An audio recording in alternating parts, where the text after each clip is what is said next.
Merci beaucoup. Merci d'être là. Donc, je suis très fier de déposer au nom du gouvernement un projet de loi pour protéger notre langue française. Camille Lorrain, le père de notre charte, le père de la loi 101, disait « La langue est le fondement même d'un peuple.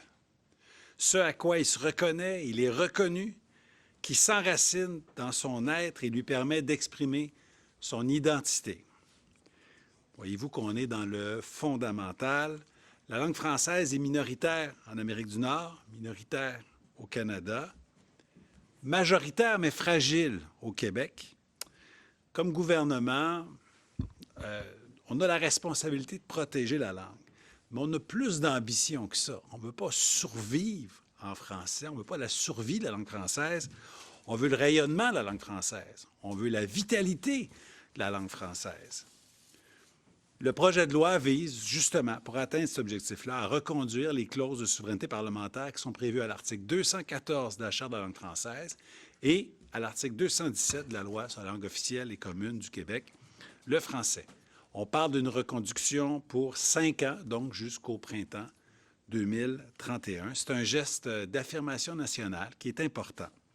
Cette intervention-là permettra de soutenir la défense de nos lois linguistiques devant les tribunaux, de renforcer le Parlement du Québec. C'est un geste et une démarche qu'on peut qualifier de fièrement autonomiste. Il appartient au Québec et au Québec seulement de fixer les balises légales et réglementaires qui coordonnent et assurent l'aménagement linguistique sur le territoire québécois. C'est le fondement même et c'est le mandat même de mon ministère, le ministère de la langue française. L'objectif, c'est d'assurer aux générations futures et actuelles le droit de vivre, mais pas seulement de vivre, de s'épanouir puis de rêver grand en français. L'histoire nous a montré qu'on doit être proactif pour défendre la langue et défendre nos lois linguistiques. Donc, la clause dérogatoire, la clause de souveraineté parlementaire, c'est un outil légitime qui est à la disposition des élus, à la disposition du gouvernement, mais pas seulement du gouvernement, de tous les élus. Puis on ne va pas s'empêcher de l'utiliser. Ça fait partie même des chartes. Donc, les gens qui nous disent « vous vous attaquez à la charte », non, on utilise la charte. C'est comme si, dans un coffre à outils, il y avait un marteau. À chaque fois qu'on prenait le marteau, les gens disent « bien, voyons donc, pourquoi vous prenez ça? » C'est dans le coffre à outils. On ne s'empêchera pas d'utiliser tous les outils dont on dispose. Mais il y a des formations politiques à l'Assemblée nationale qui ne semblent pas s'assumer. Et tous les groupes parlementaires doivent s'exprimer clairement, de manière cohérente, pour qu'on connaisse bien leur position à la fois sur la langue, mais aussi sur l'utilisation de cet outil légitime qui a été utilisé par tous les gouvernements péquistes, libéraux et de la Coalition Avenir Québec au fil des décennies, il faut le rappeler. Puis là-dessus, je ne suis pas les libéraux, je ne les comprends pas. Je ne comprends pas M. Charles Milliard. Encore ce matin, je regardais son point de presse. Il nous disait « Je suis en faveur de la Constitution, mais pas question de l'adopter. » Charles Milliard nous a dit « Je suis en faveur de la laïcité, mais je suis contre la loi 21. Je suis contre la loi 9 qui renforce la laïcité. Je suis contre la clause dérogatoire, la clause de souveraineté parlementaire qui défend la laïcité. » Il nous a dit ça sans rire, là. Il nous a dit « Je suis contre le multiculturalisme, je suis pour l'interculturalisme, mais je suis contre la loi sur l'intégration à la nation québécoise. » Alors, méfiez-vous, si M. Milliard vous appuie, vous êtes dans le trouble. Vous êtes dans le trouble. Puis Québec solidaire, bien, c'est la même chose. C'est nocif, c'est du multiculturalisme caché. Dans les deux cas, tant qu'à moi, QS, PLQ, même combat dans cette arène. J'ai hâte qu'ils s'assument. Si vraiment ils sont contre la langue française, puis ils sont contre tous les outils, toutes les barrières de la langue française, mais qu'ils le disent. S'ils sont pour, bien, qu'ils nous aident à adopter ce projet de loi-là, qui est raisonnable, qui est responsable, puis qu'on défende ensemble, non seulement la langue, mais notre autonomie, puis notre capacité à gérer notre Québec, puis à défendre nos valeurs. Et je pense qu'il y a des questions qui sont posées, qui sont importantes. Je ne peux pas y répondre pour les autres formations politiques, mais pour la Coalition Avenir Québec, c'est très clair. On fera tout ce qu'il faut pour défendre notre langue. Merci. On va commencer la période des questions avec Thomas Laberge, La Presse canadienne. Oui, bonjour, M. Roberge. Vous attaquez beaucoup les libéraux, vous les avez attaqués tantôt. En scrum, vous avez même dit « méfiez-vous ». Quels seraient les risques pour le français si les libéraux prenaient le pouvoir aux prochaines élections? Bien, on ne les connaît même pas. On ne connaît même pas l'ampleur des risques. M. Milliard nous dit « je suis pour la langue, mais je suis contre la Charte de la langue française. Je suis pour la clause dérogatoire, mais seulement si avant je me suis attaqué, dit-il, à la Charte de la langue française. » Il faut qu'il réponde, là.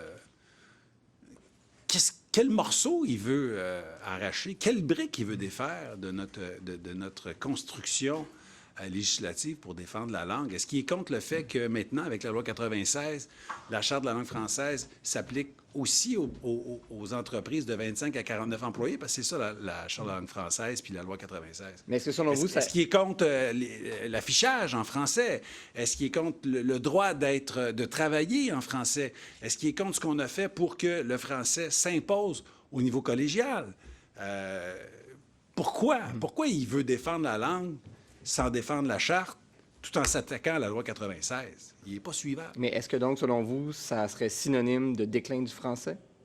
Bien, je m'excuse, malheureusement, je dois dire, le déclin du français, il est commencé au Québec. On travaille pour inverser la courbe. On pose des gestes qui vont être payants à moyen terme et à long terme. Ce qu'on a fait pour les cégeps, c'est extraordinaire. Ça va être payant sur des années, mais sur des décennies. Ce qu'on a fait sur le droit de travailler en français, c'est encore tout nouveau. La loi 96, c'est encore tout nouveau en termes de mise en œuvre. Ce qu'on veut faire sur la formation générale et la formation aux adultes, ça va être payant à long terme. Mais je suis obligé de vous dire qu'entre 2001 et 2021, les données des recensements, bien, il y a eu un déclin de la langue française. Donc, est-ce que le PLQ est là pour accélérer le déclin ou inverser le déclin? Bien, c'est à eux à répondre, là, à un moment donné. Ils allument le feu, il faut qu'ils l'éteignent. Bon, vous avez ouvert la porte à la question du déclin du français. Ça fait 4 ans que votre loi 96 est adoptée. Est-ce que vous êtes capable d'en mesurer les impacts? Est-ce que vous avez été capable de freiner ce déclin? Je pense que ça va être payant au cours des prochaines années. Comme je vous dis, lorsqu'on forme des gens en français, on en forme beaucoup plus maintenant au collégial, notamment en français. On a des ententes que la ministre de l'Enseignement supérieur est en train de faire avec les universités anglophones pour que les universités anglophones deviennent des moteurs de francisation. C'est quand même incroyable de transformer McGill et Concordia en moteurs de francisation. Ça va être payant à long terme. Mon père, qui est décédé aujourd'hui, me disait... Tu sais, le vrai courage, là, c'est de planter un pépin de pomme puis d'entretenir l'arbrisseau en sachant que c'est quelqu'un d'autre que toi qui va cueillir les pommes. C'est ça qu'on fait pour la langue française. Sébastien Desrosiers, Radio-Canada.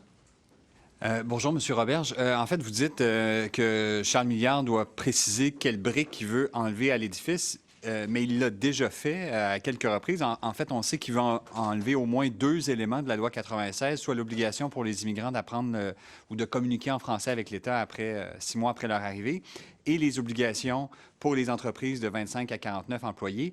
Donc, pour ces 2 éléments-là particulièrement, quels sont les risques s'ils sont enlevés de la loi 96 selon vous? D'abord, je veux vous remercier de l'avoir dit correctement, parce que M. Milliard dit je vais enlever la disposition qui force les gens à parler français après 6 mois. C'est faux et il le sait, puis il continue de le répéter.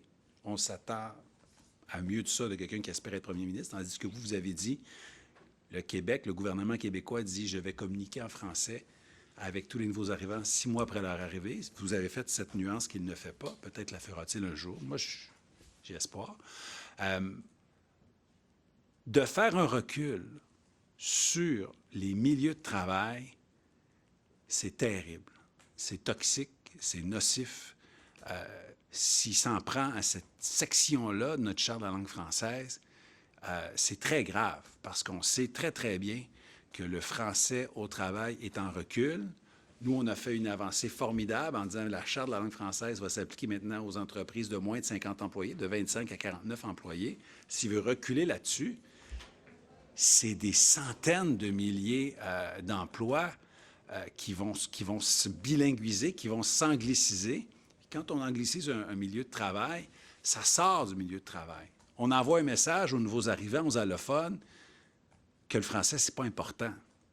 Alors, si M. Milliard veut nous dire le français, c'est pas important au travail, mais moi, je vais défendre la langue française, il faut qu'il se réconcilie avec lui-même. Mais la raison pour laquelle vous déposez le projet de loi aujourd'hui, là, est-ce que c'est simplement pour embêter les libéraux? Parce que la disposition de dérogation arrivait à échéance seulement l'an prochain. Donc, c'était quoi l'urgence de la renouveler aujourd'hui? Bien, je pense que c'est important d'étendre la protection sur 5 ans. Sur 5 ans, là, ça veut dire jusqu'en 2031. Il ne faut pas se priver de cette opportunité-là. On peut faire beaucoup de choses en quelques semaines. Ça, on préfère le processus 1, 2, 3.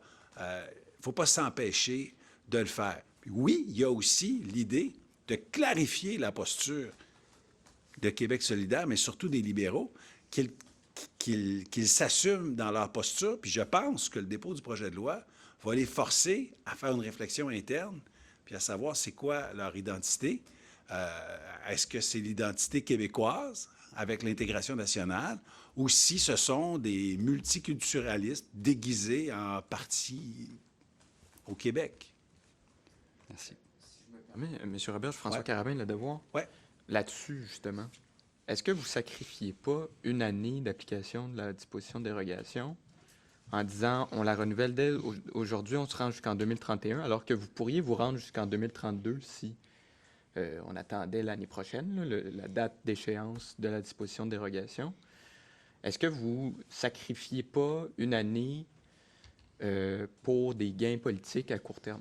Bien, non, il n'y a aucun sacrifice parce que ça peut être renouvelé à la fois en 2031 ou en 2032. Là. Donc, il n'y a aucun avantage à attendre.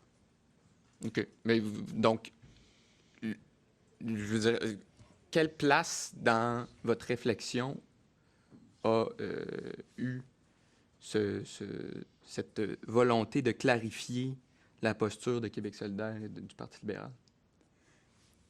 La priorité, là, en ce moment, là, c'est de renforcer la protection de la langue française. D'accord? C'est ce qui me guide. C'est ce qui me guide. Moi, j'en avais parlé au moment où c'était François Legault qui était chef de ma formation politique, donc bien avant que Charles Milliard s'enfarge dans ses lacets. Donc, on avait cette préoccupation-là de renouveler la clause le plus rapidement possible cet hiver ou ce printemps. On a vu ensuite M. Milliard tergiverser. On s'est dit, bien, voici pour lui une occasion de clarifier sa pensée. OK. Craignez-vous que M. Milliard pose un geste législatif pour retirer la disposition de dérogation de la loi 96? Est-ce que... Bien, honnêtement, C'est je ce que pense vous que avez quand les compris de ce qu'il a Québécois dit ce vont matin? voir le vrai visage du Parti libéral du Québec, ils vont se rendre compte qu'ils ne peuvent pas gouverner le Québec. Est-ce qu'il c'est possible de retirer la disposition législativement? Là, comment on Ce serait procède? possible. Ce serait possible pour un gouvernement d'adopter une loi pour retirer la protection qu'on veut faire en ce moment. C'est un peu comme un parapluie. On peut l'ouvrir, on peut le fermer. Merci. Jean-François Poudrier, nouveau. Donc, vous utilisez la clause dérogatoire de façon préventive. C'est déjà enquêté par la Cour suprême, en fait, qui va prendre une décision là-dessus. Vous utilisez de façon préventive le renouvellement de la clause. Est-ce que vous n'avez pas l'impression que c'est une surutilisation de la clause de dérogation? Je crois pas. Ça fait partie de notre arsenal législatif. Comme je l'ai dit tout à l'heure, dans la Charte, tant québécoise que canadienne, il y a cette mesure de souveraineté parlementaire, cette clause dérogatoire. Ça fait partie de la loi. Donc, c'est normal pour un Parlement, pour une nation, d'utiliser les outils qui sont à sa disposition pour protéger ses lois fondamentales. Moi, je jugerais sévèrement quelqu'un qui ne le ferait pas. Je dirais, bien, ce serait quoi ton prétexte pour ne pas te protéger alors que, tu sais, il y a un bouclier qui est là, il y a une flèche qui s'en vient, mais prends le bouclier et protège-toi. Là. Ben justement, du côté de Québec solidaire, bon, demain, on veut déposer un projet de loi pour encadrer l'utilisation de la clause dérogatoire. Qu'est-ce que vous pensez de ça, que Québec solidaire veut encadrer ça? Là? Bien, je ne sais pas. Là, le Québec solidaire et le Parti libéral se sont parlé. La dernière fois qu'il y avait eu des discussions comme ça, c'était entre QS et le PQ qui ont raté leur fusion. Peut-être qu'ils vont fusionner. Mais vous voyez, comme eux, vous ne voyez pas de dérive autoritaire? C'est un peu ce qu'ils disent par rapport à l'utilisation de cette clause-là. Quand Arun Boisy dit quelque chose, j'en prends et j'en laisse. C'est nous le devoir. Là-dessus, est-ce que vous observez un certain virage de Québec solidaire? Il y a un certain virage nationaliste, mais eux, est-ce qu'ils prennent un virage antinationaliste? Bien, Québec solidaire sont très multiculturalistes, anti-laïcité, anti-langue française, anti-modèle québécois d'intégration à la nation québécoise. Donc, je suis moins surpris, je vous dirais. J'ai pas d'attente envers QS pour défendre la nation québécoise. Le dernier chef de QS avait dit moi, les champs de compétences du Québec, ça m'intéresse pas.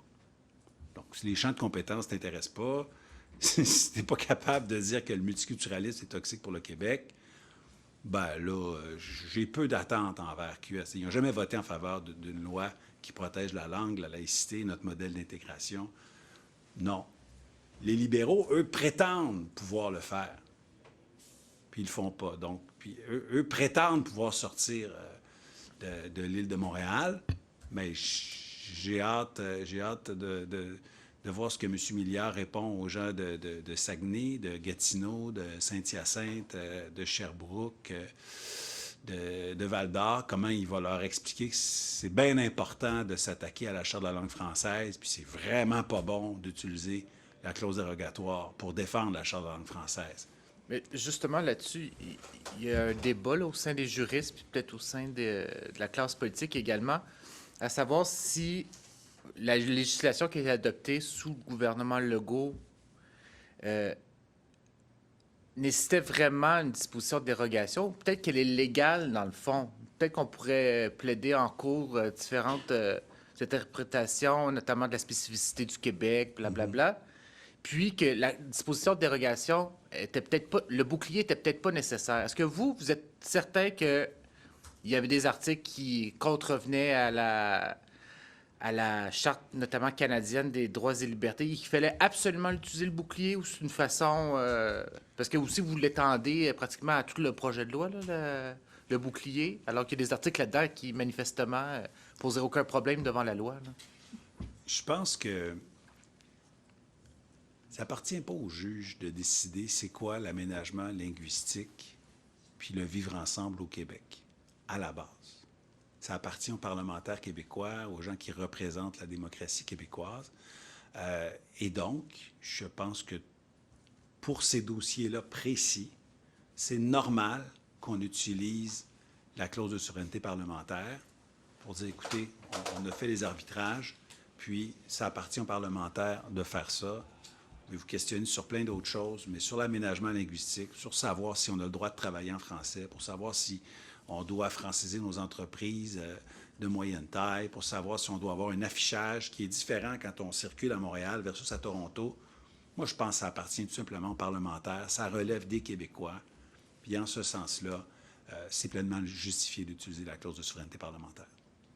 Puis, rapidement, la réaction de la branche nationaliste de la CAQ, là, qui... la première ministre Christine Fréchette a décidé d'en faire le projet de loi 1. C'est quoi le message que ça envoie à ceux plus campés dans le camp nationaliste de la CAQ? Ça me fait toujours rire lorsque vous divisez la coalition Avenir Québec tout le temps en deux camps, comme s'il y avait une tension permanente. J'étais là en 2012 quand on a fondé la coalition Avenir Québec, puis les analystes disaient ça va durer 2 semaines, les gens vont se déchirer. Mais non. Je suis nationaliste et je veux créer de la richesse. Je suis nationaliste et je veux des finances publiques saines. Je suis nationaliste et je veux réduire la paperasse et je veux créer de l'emploi. Pourquoi faudrait opposer l'économie et la fierté? Les Québécois sont en faveur de ça, hein? De la prospérité, puis de la fierté, puis défendre nos champs de compétences.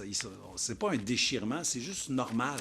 Ce qui est bizarre, c'est de dire aux Québécois, comme le fait le Parti libéral, ben nous, on est Canadiens avant tout, puis on ne défendra pas notre langue, mais faites-nous confiance pour gérer l'économie. C'est bizarre comme posture. Puis, ce qui est bizarre, l'autre bord, c'est le Parti québécois qui fait des tests de pureté pour savoir qui est le plus québécois. Notre situation, là, c'est pas une situation de tension continue dans un parti.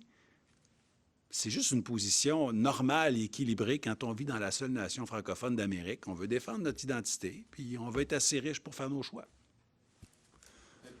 Avant qu'on passe en anglais, M. Robert, je voulais juste vous entendre sur les propos de la députée conservatrice Maïté Blanchette-Vézina qui disait ce matin craindre des dérives dignes des États-Unis avec votre projet de loi redessinant la carte électorale.